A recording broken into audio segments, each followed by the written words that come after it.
the best way to make a living is to do something meaningful. Because I tend to think, I had a friend one time who said, I'll spend all day, if I got to chop a tree down, I'm going to spend all day sharpening the axe. I'm going to spend 5 minutes chopping the tree down. And it feels like for me, when I'm doing something that doesn't flow from that meaningful place, I feel like I spend a lot of time trying to chop that tree down.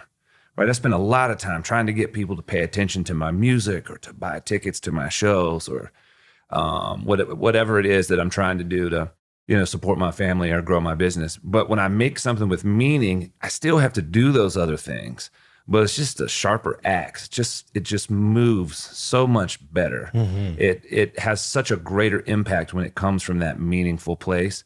Then when I'm trying to it's almost like I put a lot of work on the front end into creating something meaningful, and then it just kind of goes. Yeah. And you still got to do work to make it go. It doesn't just go on its own, but it's so much smoother. It works out so much better when I come from that place. And there are times in my career, because I've been doing this for over 20 years now, there are moments when things were really hard, when it's like things weren't working. And when I look back, one of the commonalities during those seasons was that I had gotten beyond myself and I was trying to make things happen from the business side without having that meaningful thing there to drive it. And things always seemed to turn around when I stopped and I went back and made the art the first thing.